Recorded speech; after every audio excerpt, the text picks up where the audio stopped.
Assalamualaikum warahmatullahi wabarakatuh. Hari ini saya akan mempresentasikan tentang konsep dasar evaluasi pendidikan. Sebelumnya, izinkan saya memperkenalkan diri dulu. Nama saya Angga Eki Duta Ramadan. NIM saya 1910 1303 1007. Hari ini saya akan menjelaskan tentang mata pelajaran evaluasi pendidikan oleh dosen pengampu kita, yaitu Bapak Dr. Agus Salim SAG MMPD dan Ibu Wiwik Arista SPD MMPD. Saya dari kelompok 1. Baik, selanjutnya pembahasan yang kita akan bahas ada 4 materi, yaitu pengertian evaluasi pendidikan, karakteristik evaluasi, prinsip evaluasi, dan fungsi evaluasi. Pertama, mengenai pengertian evaluasi pendidikan. Apa sih yang dimaksud dengan evaluasi pendidikan gitu?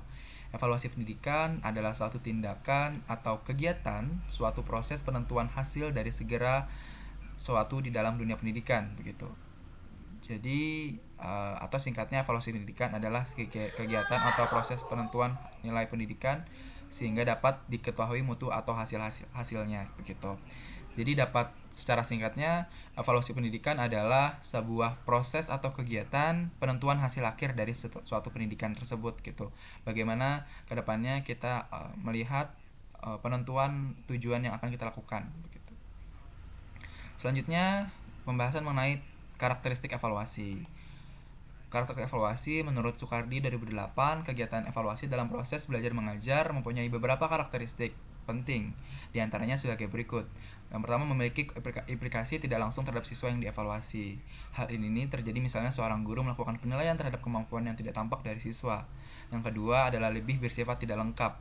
Dikarenakan evaluasi tidak dilakukan secara kontinu, maka hanya merupakan sebagai fenomena saja. Ketiga, mempunyai sifat kebermaknaan relatif.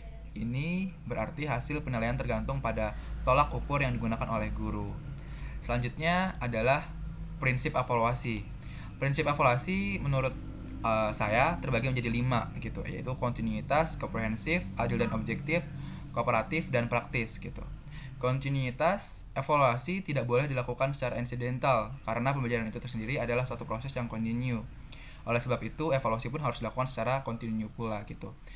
Maksud di sini adalah bagaimana kegiatan evaluasi tersebut terus dilakukan agar selaras dan sejalan dengan pendidikan yang kita lakukan begitu. Lalu komprehensif. Dalam melakukan evaluasi terhadap suatu objek, guru harus mengambil seluruh objek itu sebagai bahan evaluasi. Dapat diartikan di sini komprehensif tersebut adalah bagaimana caranya guru melakukan evaluasi terhadap suatu objek lalu mengambil seluruh objek itu sebagai bahan evaluasi, tidak hanya sekadar mengambil sampel atau beberapa orang saja gitu. Karena di sini makna dari komprehensif itu adalah keseluruhan gitu, bagaimana nantinya evaluasi tersebut benar-benar sesuai dengan apa yang kita harapkan begitu. Lalu adil dan objektif. Dalam melaksanakan evaluasi, guru harus bertindak adil dan tanpa memilih kasih kepada semua peserta didik. Guru juga hendaknya bertindak secara objektif, apa adanya, sesuai dengan kemampuan peserta didik. Di sini dapat diartikan bahwa adil dan objektif. Bagaimana nantinya dewan guru melakukan evaluasi secara adil dan objektif kepada siswanya begitu. Lalu kooperatif. Dalam kegiatan evaluasi, hendaknya guru bekerja sama dengan semua pihak seperti orang tua, peserta didik, sesama guru, kepala sekolah, termasuk dengan peserta didik itu sendiri. Dalam makna di sini, kooperatif itu adalah bagaimana caranya guru melakukan evaluasi secara bekerja sama dengan semua pihak gitu, agar nantinya evaluasi tersebut bisa efektif dan efisien begitu. Lalu selanjutnya adalah praktis. Praktis mengandung arti guna digunakan baik oleh guru itu sendiri yang menyusun alat evaluasi maupun orang lain yang akan menggunakan alat tersebut.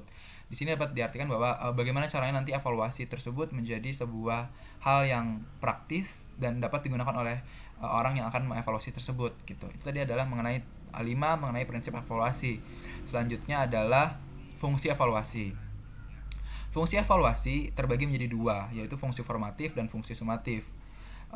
Untuk apabila fungsi formatif dilaksanakan apabila hasil yang diperoleh dari kegiatan evaluasi diarahkan untuk memperbaiki bagian tertentu atau sebagian besar bagian kurikulum yang sedang dikembangkan begitu. Sedangkan fungsi sumatif dihubungkan dengan penyimpulan mengenai kebaikan dari sistem keseluruhan, dan fungsi ini baru dapat dilaksanakan apabila pengembangan suatu kurikulum telah dianggap selesai. Baik, itu tadi 4 penjelasan mengenai pengertian evaluasi pendidikan, karakteristik evaluasi, prinsip evaluasi, dan fungsi evaluasi. Sedikit kita akan saksikan bersama video mengenai penilaian proses dan hasil belajar, perbedaan pengukuran, penilaian, evaluasi, dan tes. Sedikit saya putar, Assalamualaikum saksikan di sini. warahmatullahi wabarakatuh. Nanti saya Halo akan teman-teman, share Sarkomer kali videonya ini akan di membahas materi terkait linknya dengan saya akan share penilaian di proses dan description hasil box. belajar, terutama membahas terkait dengan perbedaan. Penilaian atau assessment merupakan proses pengumpulan atau pengolahan informasi untuk menentukan kualitas, yaitu nilai dan arti dari hasil belajar peserta didik atau pengambilan keputusan dapat dikatakan baik atau tidak. Baik, jadi itu sedikit video mengenai penjelasan perbedaan-perbedaan dari penilaian, tes, dan evaluasi. Baik, mungkin itu saja yang bisa saya jelaskan pada hari ini. Lebih banyak lebihnya atau kurangnya mohon maaf jika ada salah kata dan perbuatan. Semoga saya bisa memperbaiki presentasi saya pada hari ini. Wabillahi taufiq wal hidayah. Wassalamualaikum warahmatullahi wabarakatuh. Terima kasih.